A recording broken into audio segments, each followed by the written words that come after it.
Noite, comunidade. Boa noite, Andréia. Boa noite, Elias Jabur. Boa noite, 247. Bombando hoje. A gente sai do João César de Castro Rocha e entra aqui diretamente com Elias Jabur. Você está bem, Elias? Como é que você está? Elias nos escuta? Alô, alô? Elias, você nos ouve? Acho que ele não... também acho que... Você me ouve, Jabur? Ele está com algum problema na saída do áudio dele. Ele está na tela e ele não está nos ouvindo aqui. Peraí, vamos lá. Não está nos escutando. Melhor sair e voltar. Peraí, vamos lá. Vamos ver se ele consegue rapidinho. Acho que ele vai sair, sim. Vamos tirar aqui um pouquinho, Léo, até ele conseguir ele arrumar... Deve estar ajustando aí. Mas que dia, aliás, que coisa, hein? Que cena essa hoje, hein, Andréia? Nossa, olha, enfim, nós não tivemos um segundo de descanso. 2026 chegou com uma mudança geopolítica que me deixa realmente bem assustada, viu, Léo? É uma situação bem perigosa. Elias, você nos escuta agora ou não? Estranho. Ele não está ouvindo. Peraí, ele deve estar trocando mensagens aqui, peraí. Tá. Enquanto isso, Léo, eu vou passar aqui alguns recados para o nosso público, pedir para vocês continuarem aqui com a gente, deixar o like. Chegou agora? Deixa o like, é muito importante. Se possível, brasil247.com/apoio ou um pix@brasil247.com.br. Acessar o site do Brasil 247, brasil247.com, e ficar conosco até o final da nossa programação. Vou estar no Prêmio Best também. E aqui, começando o ano de 2026, desejando a todas as pessoas, né, primeiro pedindo para ficar com a gente até o final do ano, e desejando um ano pleno, mas que vai ser um ano de luta, né, Léo? Não vai ser fácil, não. Eu vou ajustar aqui a minha descrição, que está como periodista, editor do Brasil 247. Ai, que ótimo! Eu gravei um vídeo para a CGTN em espanhol. Perfeito! E agora, enfim, estou corrigindo aqui para jornalista. Mas olha, uma correria, eu acabei de chegar em casa agora, depois de uma longa reunião. Estava preocupado em saber se eu chegaria a tempo da entrevista com Elias. Agora ele está entrando. Acho que com o celular vai dar certo. Elias Jabur, você nos escuta ou não? Escuto, muito bem. Agora sim, finalmente temos você. Estou aqui, eu e Andréia Trus. Muito bom ouvir você, Elias, nesse dia, né? E depois desse fim de semana tão chocante em que o presidente da Venezuela foi sequestrado pelo governo dos Estados Unidos. O alvo não é só a Venezuela, né, Elias? É também a contenção do que os Estados Unidos consideram seus inimigos na região, Rússia, China e Irã. Nesse contexto, eu queria te pedir para fazer uma avaliação inicial e depois a gente entra mais na relação Brasil-China. Manda bala aí, Elias. Obrigado mais uma vez por estar aqui conosco. Eu que agradeço a oportunidade de estar novamente no Brasil 247, nesse lugar que me agrada tanto estar falando, né? A avaliação de que a primeira avaliação é de que essa política externa, o corolário Trump, na verdade, ele é uma chama de desespero, ou seja, os Estados Unidos percebem que não tem mais em condições de competir globalmente com China, por exemplo, e com a própria Rússia no espaço europeu e mesmo asiático, né? E eles tratam de retomar a velha ordem baseada nas áreas de influência. E, portanto, a América Latina volta a ser o centro da política externa norte-americana, estadunidense. Então, acho que esse é o primeiro ponto. O segundo ponto enquanto um desespero, ou seja, o último recuo possível. Segundo, o mundo hoje, ele não é mais o mesmo do que há 50 anos atrás, ou 45 anos atrás, quando o Reagan chegou à presidência dos Estados Unidos, e ele pôde colocar, por exemplo, em prática todo um arsenal que levou a debacle, as guerrilhas que incendiavam a América Latina, principalmente a América Central, que os projetos desenvolvimentistas brasileiro e mexicano, e mesmo a própria União Soviética, ou seja, aquele mundo em que o Reagan enfrenta esses desafios externos e vence todos eles, não existe mais hoje. Não é? O exemplo disso, por exemplo, é que a Venezuela ela se apresenta enquanto um laboratório do corolário Trump, só que até agora, como eu tenho dito nas minhas redes, não se configurou, por exemplo, o final do ciclo do que eu chamo de regime change, ou seja, é, a intervenção militar americana não foi seguida, por exemplo, de amplas manifestações populares para derrubar o PSUV, para apear o PSUV do governo, a vice-presidenta tomou posse, reafirmando a soberania venezuelana, denunciando o sequestro do, do presidente Maduro. Ou seja, as coisas não estão fáceis para os Estados Unidos, né, nessa história que envolve Venezuela, e eles podem se envolver em um atoleiro que é muito mais político do que militar, porque se eles não derem conta de mudar completamente o regime na Venezuela, o corolário Trump ele se inicia na Venezuela e morre na Venezuela. Né? Então, acho que existe esse ponto. Eu não estou querendo aqui subestimar o poder americano, muito pelo contrário. Quem fez isso não se deu bem. Mas o fato é, em princípio, Léo, que o mundo não é mais o mesmo de 45 anos atrás, quando o Reagan ele enfrenta os seus desafios, todos os seus desafios externos e vence todos eles. Hoje, os americanos fazem um recuo estratégico para a América Latina, entregam o corolário Trump, que é uma reedição da América para os americanos, só que pode empacar na sua primeira grande intervenção, que é a intervenção na Venezuela. Ou seja, repetindo, o ciclo do regime change não foi completo e não há sinais de que vai haver, que vai chegar ao fim esse ciclo. A ver. Tomara que você tenha razão, vou passar para a Andréia, porque a grande preocupação, né, Andréia, pode acontecer com o Brasil, mas passo para você, Andréia. Perfeito, não, e a consequência para o Brasil e para a América Latina, porque o próprio Trump já deixou um recado para a Colômbia, para o México, e a gente sabe que o Brasil está dentro dessa rota, lembrando que a gente já passou, de alguma maneira, por uma situação, né, dessa estrutura dessa guerra híbrida em 2016. Mas agora é um outro momento em que, evidentemente, né, o corolário Trump, e ali quem leu aquilo, acho que o primeiro parágrafo já diz tudo, é uma coisa absurda. Eles tomam ali a América Latina como algo que é nosso, quer dizer, deles, não é? Então, quanto a isso, eu queria. E não tem base jurídica, não é? Então, como é que fica um Estado? Então, ele pode prender, pode ordenar a prisão fora do seu território. Como é que fica isso dentro do direito internacional enfraquecido, que a gente sabe? Mas eu acredito que isso virou um grande apito de cachorro para todos os países, porque ele pode usar isso em qualquer lugar. Evidentemente, ele vai usar nas zonas de influência, né, Jabu? O que eu acho é que nós estamos muito impressionados com essa questão toda que envolve a violação completa das regras do direito internacional, mas nós fomos observar o que existe é uma mudança de forma, não de conteúdo, porque o que os americanos estão fazendo na Venezuela, inclusive sequestrando o presidente da República, né, da Venezuela, no caso da Venezuela, não é novidade na história dos Estados Unidos. O Noriega aconteceu mesmo em 89, né? E também tem um caso em que os Estados Unidos, apesar de ser em território iraquiano, fez uma caçada ao presidente do Iraque, o Saddam Hussein. Então, eu não vejo nenhuma grande novidade histórica acontecendo. Aliás, a novidade histórica é, é rasgar qualquer véu de hipocrisia em torno de democracia, direitos humanos, etc, etc. Não tem mais isso, né? Não tem mais esse discurso para celebrar essas intervenções que sempre aconteceram ao longo da história. O que acontece agora é o fim da hipocrisia mesmo, né? E essa ameaça que nos acomete. Eu tenho também dito que o que acontece agora nesse momento é que a América Latina, a exemplo dos anos 80, né? A gente pode dizer, os anos 80 é sempre uma base de comparação nas minhas análises, ela volta a viver uma condição de barbárie, ou seja, os Estados Unidos vão tentar ocupar a América Latina, não permitir com que países como o Irã, como China, como Rússia tenham acesso a recursos naturais e ativos da região, né? Ao mesmo tempo que eles vão promover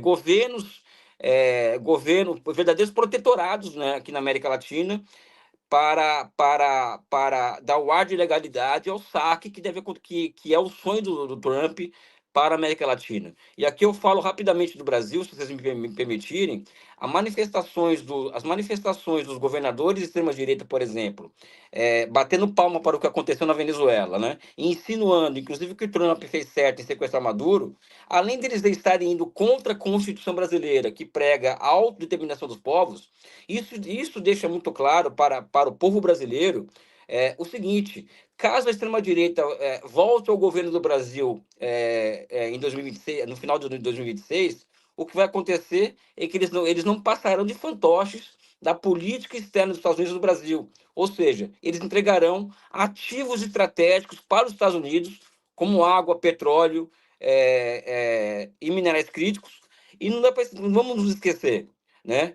Bolsonaro ele propôs para Biden, já Joe Biden, a exploração conjunta da Amazônia com os Estados Unidos, além do que o governo Jair Bolsonaro tenha sido, ao lado do governo Fernando Henrique, o governo mais entreguista da história do Brasil. Então, existe um ativo político também que é entregue para os governos da região, para os governos de esquerda da região e para as forças nacionalistas e patrióticas, que é o seguinte: ou é nós ou é eles. Ou seja, o Petro na Colômbia, por exemplo, está transformando esse limão super azedo em uma baita limonada. O candidato dele nas eleições está à frente das pesquisas, né?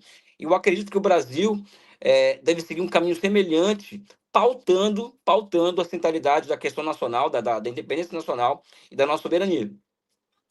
Elias, eu vou ler dois comentários aqui. Primeiro aqui, rapidamente, ó. O soberano: a Venezuela e Colômbia farão denúncia nos tribunais internacionais contra crimes de guerra. Maduro declarou que ele é um prisioneiro de guerra, né? E o Washington Alcântara dizendo: a China, como a Rússia, tem negócios bilionários na Venezuela. Como ficam esses negócios? O Bruno Almeida, ele está perguntando. O Bruno Almeida está aqui no Rio de Janeiro. Espero que ele seja seu eleitor no Rio de Janeiro, já que você será candidato a deputado federal. E ele pergunta: como a China pode liderar o mundo contra os Estados Unidos? Antes de você responder, eu quero botar na tela o tweet de hoje do Departamento de Estado, né? Você tem que parar de compartilhar. Não, aqui já dá, já consegui compartilhar. É uma foto do Trump dizendo: este é nosso hemisfério. O Trump está declarando o seguinte: todos os países das Américas são nossas colônias, né? Isso vale, inclusive, para o Brasil, né? Ele está dizendo: aqui quem manda somos nós. Só que, se você for olhar o mapa das Américas, o maior comércio de praticamente todos os países hoje é com a China, né? Como é que você acha que vai ficar a relação China-Brasil, China-América Latina, depois desta declaração do Trump? Eu, particularmente, acho que não vai mudar o quadro. Por quê? Porque os Estados Unidos não são capazes de entregar para a América Latina os bens que a América Latina entrega que a China entrega para a América Latina, como, por exemplo, os bens manufaturados, máquinas, equipamentos, eletrônicos, etc. Assim como os Estados Unidos não são capazes de se tornar um mercado, vamos dizer assim, para produtos produzidos na América Latina. Então, não muda nada em relação a isso. Não tem como mudar isso aí, não tem como um decreto ou uma simples ocupação militar mudar isso daí. Da mesma forma como eu acredito que não vai mudar as relações em relação aos investimentos chineses na região por conta dessa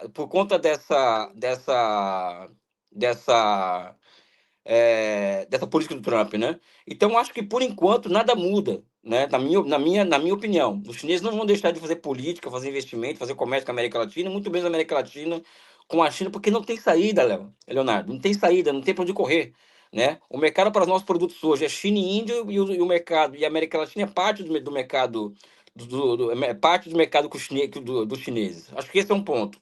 O segundo ponto é se a China pode liderar o mundo antes dos Estados Unidos. A China não se propõe a isso, né?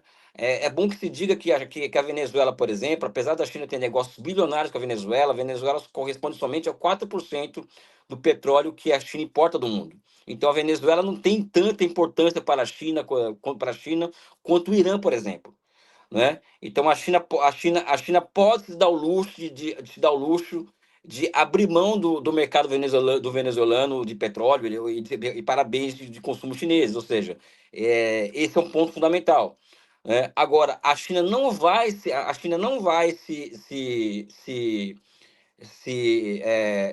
ela vai elevar a tendência é a elevação do tom da China na ONU, por exemplo. E aqui vem um outro ponto que eu acho interessante.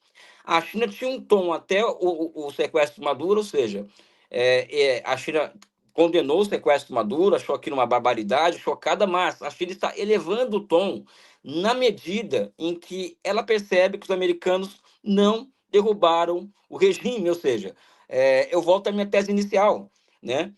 o regime change, o ciclo do regime change não foi concluído na Venezuela. E os chineses estão percebendo isso, estão elevando o tom em relação aos Estados Unidos em todos os organismos internacionais. Eu acho que vai ser por aí a resistência por enquanto, né? Eu vou ler essa pergunta aqui, André, antes de passar aqui, ó, do Paulo Brandão, perguntando: os Estados Unidos poderão tomar parte da Amazônia, já que eles dizem que são donos de tudo, né? Diga, Andréia. Você fechou seu áudio Não, aí. beleza, abri. Aqui, não, eu acho porque, assim, muita gente ouve aqui no chat, a gente vê muitas das pessoas comentarem aqui no chat com relação ao fato do BRICS não ser uma força militar, porque ele não é, ele tem ali uma característica de um acordo econômico, né? Um conjunto de forças que estão ali dentro de uma outra perspectiva. É viável uma mudança para um viés militar? A tendência é que o BRICS possa se tornar uma outra força, porque é uma mudança também dentro da geopolítica a partir dessa tomada sem precedente por parte dos Estados Unidos. Como você encara isso, Jabor? Eu acho que não. Eu acho que os BRICS ainda não vão. Acho que não está no horizonte dos BRICS se transformarem em um bloco militar, né? Porque existem vários estágios anteriores a esse, né? Por exemplo, os BRICS não é nenhum bloco comercial. O que os BRICS hoje é um arranjo internacional que busca consenso em alguns pontos-chave, principalmente a chamada busca por uma nova arquitetura financeira internacional. Então, os BRICS, através do próprio Banco dos BRICS, ele tem avançado na construção de plataformas de pagamento, por exemplo, que unifique os países membros, né? Os países membros, né? O Black Bridge, por exemplo, é um desses mecanismos. Então, o BRICS ele não é nem um bloco de países assim formalizado como a OTAN, né? O que os BRICS é hoje é um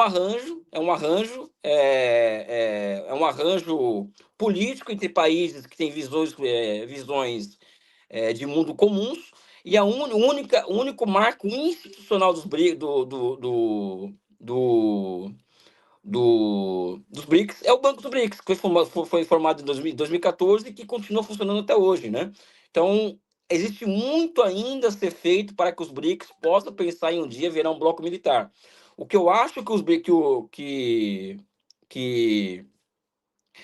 eu acho que deve acontecer ainda, que é algo que eu discuti isso com a presidenta Dilma quando estava no banco, é o Sul Global se organizar enquanto o quê?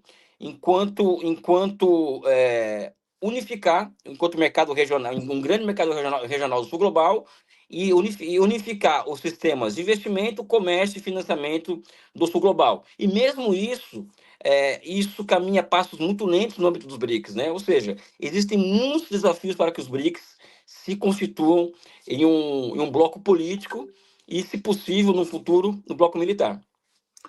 Elias, eu queria te perguntar sobre o governo brasileiro, né? Você falou assim, está na hora de colocar a questão nacional como uma questão central. A gente tem uma classe dominante que é muito entreguista, né? Um problema nacional. Se a gente olha para essa extrema-direita, a própria direita, a centro-direita, ela é vergonhosa. Muitos líderes aí defendendo a agressão à América do Sul. E então isso coloca o presidente Lula numa situação delicada. Ele está se equilibrando, né? Você já defendeu aqui em outras entrevistas que o Brasil aderisse à Rota da Seda, etc. e tal. Agora é um contexto em que os Estados Unidos estão mostrando força. Como é que você acha que o governo brasileiro deve atravessar esse período tão turbulento até as eleições? Eu acho que, primeiro, que as posições do governo brasileiro em relação à Venezuela foram ótimas até agora, né? Então, acho que é bom registrar isso. O governo brasileiro reiterou a, a violação do direito internacional. Enfim, o Lula fez uma postagem muito boa, né? E os documentos oficiais também seguem essa tônica. Então, o Brasil se posiciona muito bem. O que eu acredito, Leonardo, é que as opções para o Brasil estão cada vez. O Brasil tem cada vez menos opções diante do atual quadro, né? O mundo não é mais como uma semana atrás, né? Tudo mudou depois desse ataque à Venezuela e desse sequestro do Maduro. Então, o mundo é outro hoje. Da mesma forma que não é o mesmo de 45 anos atrás. Existe uma dialética temporal a ser trabalhada para a fim de alcançar síntese, mas as opções do Brasil estão ficando cada vez menores no atual momento. Então, qual que é a solução política para isso? Primeiro, acho que seria o campo popular, a esquerda, o centro, centralizar o seu discurso na questão da soberania, ou seja, é isso que eu acredito que vai ser o grande tema das eleições desse ano. No Brasil não precisa se equilibrar no sentido de se colocar em defesa irrestrita da Venezuela e do Maduro, né? E nem tampouco aderir hoje, nesse exato momento, à nova Rota da Seda. Eu acho que a grande tarefa política do momento é nós elevarmos a nossa consciência política, elevarmos a nossa consciência e sofisticação de pensamento estratégico para que nós cheguemos às eleições de 2026 com um discurso muito claro e centralizado na defesa da soberania. E aqui vem o fato que eu acho que é fundamental, o fato portador de futuro, que é qual? Não tem mais não tem mais saída para o Brasil. Nós precisamos passar por um processo de reindustrialização. Isso é para ontem. O Brasil ele não tem uma indústria de defesa. O Brasil se desindustrializou e continua a se desindustrializar rapidamente, mesmo com todos os esforços do governo Lula tem feito com a Nova Indústria Brasil. O Brasil não consegue deixar de ser um país com 18% de taxa de investimento ao ano em relação ao PIB, que isso é uma taxa de país em guerra. Então, o desafio brasileiro hoje, e a única opção que sobra para o Brasil nos próximos anos, é um programa agressivo de reindustrialização. Caso contrário, nós ficaremos muito vulneráveis à intervenção estrangeira no Brasil. Né? E a intervenção estrangeira não necessariamente sobre um ataque estrangeiro, como foi na Venezuela, mas a própria vulnerabilidade ideológica que nós temos hoje. Né? A desindustrialização ela aumenta essa vulnerabilidade. Né? Até porque, com a desindustrialização, quem passa a mandar no país enquanto bloco de classes é o sistema financeiro, é o agronegócio, que são duas classes que estão um pouco se lixando para o futuro do Brasil. Né? Acho que esse que é o grande ponto, e acredito, Leonardo, já discutimos isso, acho que em particular aí você, e eu posso abrir publicamente, que o desafio brasileiro, ele é a esquerda se tornar, por exemplo, tomar para si o papel que seria dessa burguesia. Já que nós não temos uma burguesia que pense o Brasil enquanto uma nação capaz de se industrializar e ter um papel no mundo, que a esquerda se coloque nesse papel, eu acho que esse que é o fundamental no momento, né?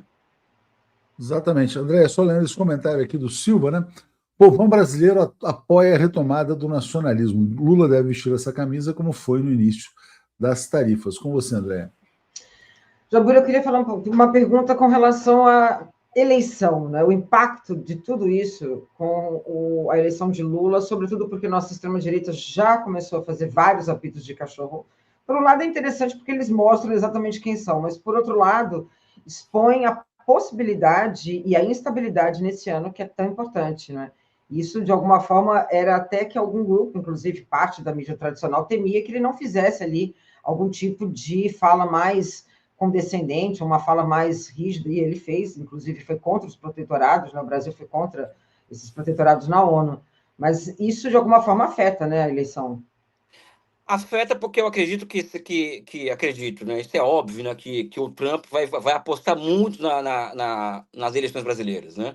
E apostar muito nas eleições brasileiras é colocar a classe de bilionários que está ao redor dele, que são ligados às big techs, que o elegeram, inclusive, para operarem no Brasil em uma ordem superior à que opera hoje. Porque, como você mesma disse, de 2016, a guerra híbrida, que começa em 2013, né?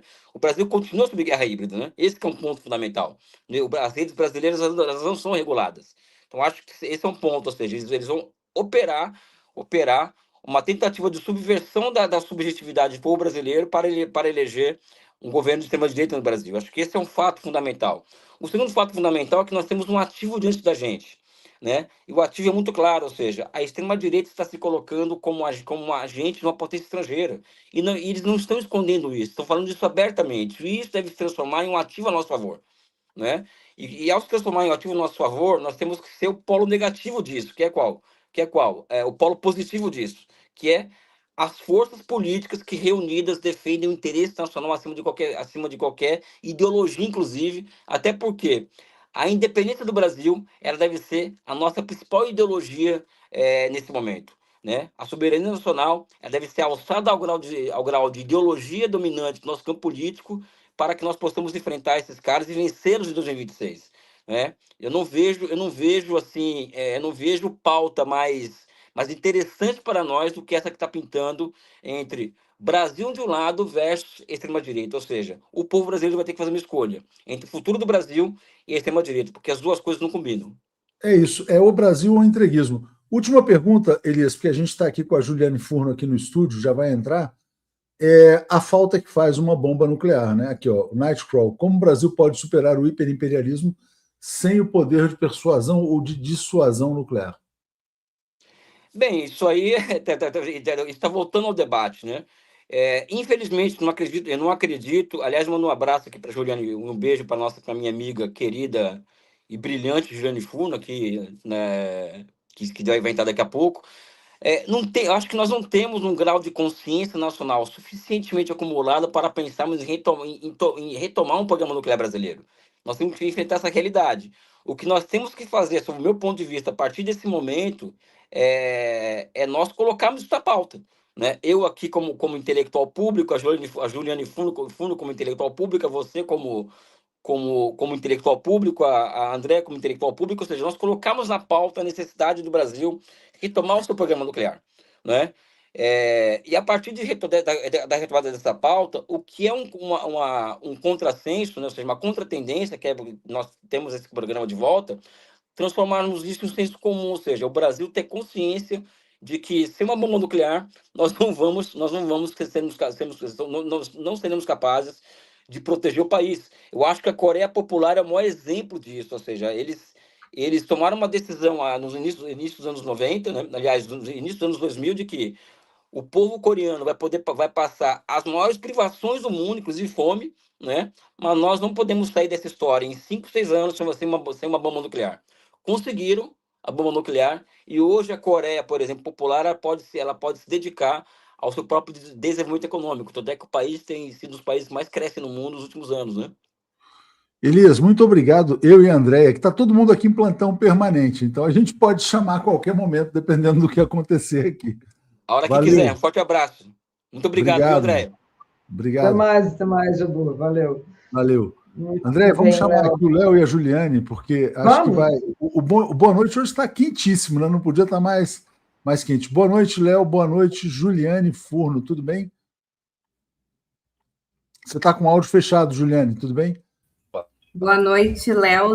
Boa noite, Andréia. Boa noite a todo mundo que nos acompanha. Antes de passar a bola. Tudo bem, Léo, com você? Tudo bom? Boa noite, pessoal. Tudo bom?